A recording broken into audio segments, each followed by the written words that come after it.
आज हम करेंगे second poem an elementary school classroom in a slum. Elementary school means प्राथमिक पाठशाला, classroom class, in a slum slum यानी झुग्गी झोपड़ी वाला क्षेत्र। इसको लिखा है स्टीफन स्पेंडर ने, जिनका जन्म 1909 में हुआ और मृत्यु 1995 में। ये एक इंग्लिश पोएट एंड एसेइस्ट थे और इन्होंने 1930 में यूनिवर्सिटी कॉलेज ऑक्सफोर्ड से अपनी डिग्री बीच में ही छोड़कर बर्लिन चले गए। इनका इंटरेस्ट पॉलिटिक्स में था और बाद में इन्होंने खुद को एक सोशलिस्ट एंड पैसिफिस्ट यानी समाजवादी और शांतिवादी के रूप में घोषित कर दिया।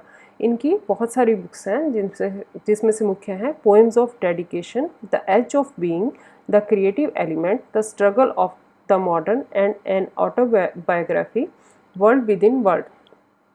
इस पोएम में in an elementary school classroom in a slum he has concentrated on themes of social injustice and class inequalities. उन्होंने बात की है या वर्णन किया है सोशल इनजस्टिस, सामाजिक अन्याय, और क्लास इनइक्वालिटीज़ यानी क्लास यानी वर्ग, और इनइक्वालिटीज़ असमानता यानी समाज में जो असमानता है उसके बारे में।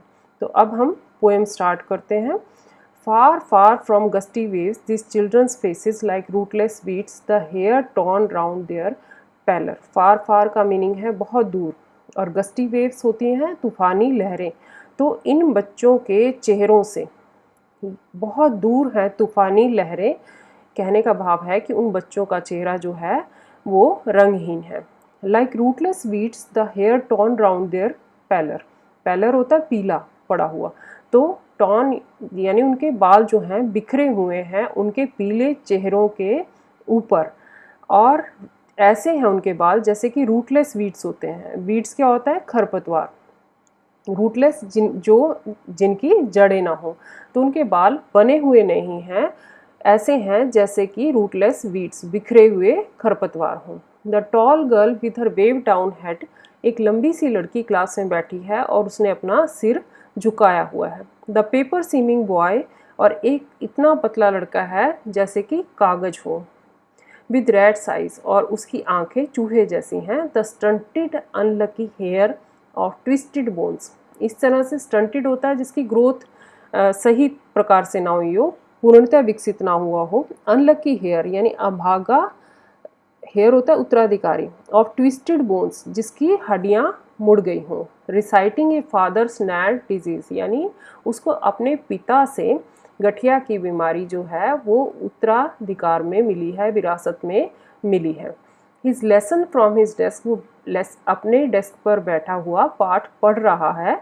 Eight back of the dim class one unnoted sweet and young, वो छोटा सा प्यारा सा अनदेखा बच्चा है जो कि हल्की धीमी रोशनी में क्लास में बैठा हुआ है। His eyes live in a dream, उसकी आंखें जो हैं वो सपना देख रही हैं, और सपना कौन सा देख रही हैं? Of squirrel's game in tree room other than this, वो सपना देख रही हैं गिलहरियों के खेल का, इन ट्री रूम जो पेड़ पर बने हुए घर कमरे में है, अदर देन दिस और इसके अलावा बहुत सारे सपने। On sour cream walls donations, अब कमरे की डिस्क्रिप्शन जो है, उल्लेख जो है कवि करते हैं। फर्स्ट पैराग्राफ, फर्स्ट स्टैंजा में कवि ने बताया बच्चों के बारे में कि किस प्रकार के बच्चे, जो उनकी फिजिकल अपीयरेंस कैसी थी वो बताया। अब वो बता रहे हैं क्लास के बारे में कि कक्षा का यानी वो कमरा कैसा था। On sour cream walls donations, Shakespeare's head cloudless at dawn, civilized dome riding all cities. वो कहते हैं कि कमरे की दीवारें जो हैं उनका रंग फीका पड़ चुका है, जैसे कि भद्दा हो गया है। डोनेशंस, डोनेशन यानी वहाँ पर दान देने वालों की सूची लगी हुई है। शेक्सपियर्स हेड, शेक्सपियर्स की फ़ोटो लगी है। Cloudless at dawn, civilized dome riding all cities, और वहाँ पर उन गुंबद के आकार की जो सारे शहरों में घूमे हुए हैं उनकी फ़ोटो लगी हुई है। Cloudless at don, bell Phulari टायरोलीज valley, टायरोलीज valley जो ऑस्ट्रिया में यूरोप में है उसकी फूलों वाली और वादियों की फ़ोटो लगी हुई हैं, चित्र लगे हुए हैं। Open handed map awarding the world it's world, संसार अपने आप को, संसार को दिखा रहा है। यहाँ कहने का मतलब है कि इन बच्चों के लिए इन चीज़ों का कोई भी महत्व नहीं है। And yet for these children these windows not this map their world where all their future painted with a fog. इन बच्चों के लिए कहते हैं कि ये मैप, ये मानचित्र, ये संसार के मानचित्र कुछ भी मायने नहीं रखते, क्योंकि where all their futures painted with a fog, क्योंकि उनका जो फ्यूचर है, भविष्य है, वो तो धुंधला है। और ना ही ये विंडोज़, यानी ना तो ये मैप पर ये विंडोज़, यानी वो देख सकते हैं इन विंडोज़ के थ्रू बाहर संसार को कि संसार में क्या क्या है। आगे वो कहते हैं a narrow street sealed in with a lead sky. उनकी जो तंग गलियां हैं, यानी झुग्गी झोपड़ियों में जो संकरी गलियां हैं, वो तो किससे ढकी हुई हैं? लेड स्काई से, यानी सलेटी पड़े हुए आसमान से। कहने का भाव ये है कि जहाँ वो रहते हैं, झुग्गी झोपड़ियाँ जहाँ होती हैं, वहाँ पर फैक्ट्रीज और इंडस्ट्रीज होती हैं, और उनसे निकलने वाले धुएं से वहाँ पर आसमान कैसा नज़र आता है? लेड स्काई, यानी सलेटी आसमान नज़र आता है। फार फार फ्रॉम रिवर्स, बहुत दूर हैं वो रिवर्स, नदियों से, केप्स यानी द्वीप से, एंड स्टार्स ऑफ वर्ड्स, और तारों से। श्योरली शेक्सपियर इज़ विकेड, उनके लिए शेक्सपियर जो है वो मायने नहीं रखता, उनके लिए ये सब चीज़ें बेकार हैं। The map a bad example, उनके लिए मानचित्र भी एक बुरा उदाहरण है। क्यों?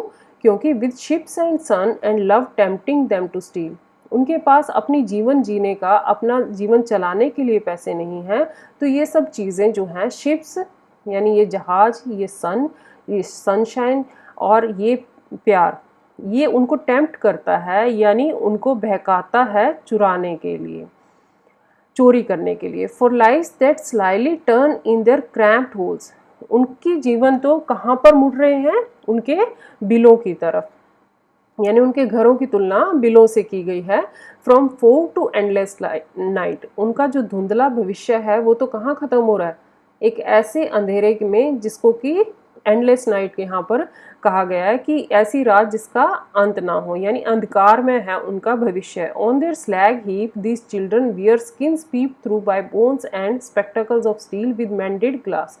उन बच्चों की जो त्वचा है वो ऐसी है जिसमें से इतनी पतली है कि उसमें से हड्डियां बाहर नज़र आ रही हैं, यानी कचरे के ढेर में उनके बच्चों के जो पीठ है वो दबी हुई है। ऑन द स्लैग हीप, ऐसे लग रहा है जैसे वो बहुत ज़्यादा जिम्मेदारियों से झुके हुए हैं। कहने का भाव यहाँ पर ये है। And spectacles of steel with mended glass, अब उन्होंने जो स्पेक्टेकल्स यानी जो चश्मे या ऐनकें लगा रखी हैं वो भी क्या हैं?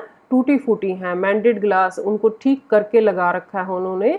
Like bottle bits on stones, ऐसे हैं टूटे फूटे हुए शीशे उनके, जैसे कि पत्थर पर क्या पड़े हों? बोतल के यानी शीशे के छोटे छोटे टुकड़े। All of their time and space are foggy slum, इस तरह से उनका जीवन और उनका समय कहाँ पर है? इस फॉगी स्लम में है, इस झुग्गी झोपड़ी के आसपास ही है। So blot their maps with slums as big as doom, तो डूम का मतलब होता है विनाश।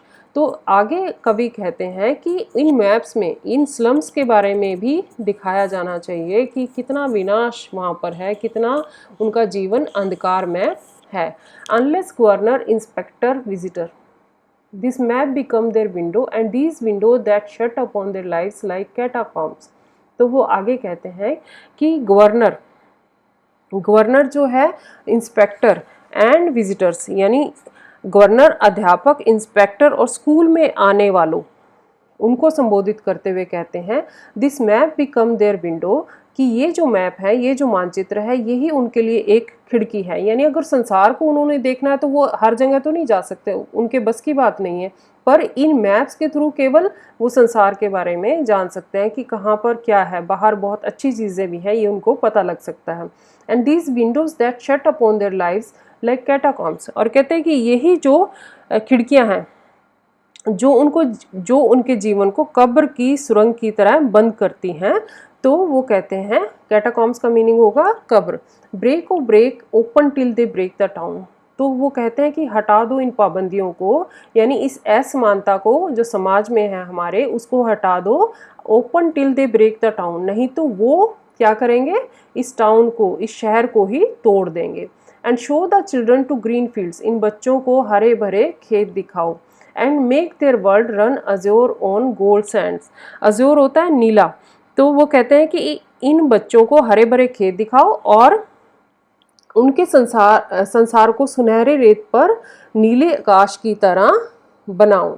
And let their tongues run decked into books and the white and green leaves open history their whose language is the sun. तो बाद में वो कहते हैं कि हरे और सफ़ेद पृष्ठों वाली पुस्तकों को, उनके पृष्ठों को उनकी भाषा में लिखो। History their whose language is the sun, और वो कहते हैं इतिहास उन्हीं का होता है जिनकी भाषा सूर्य की तरह जानदार होती है, चमकदार होती है।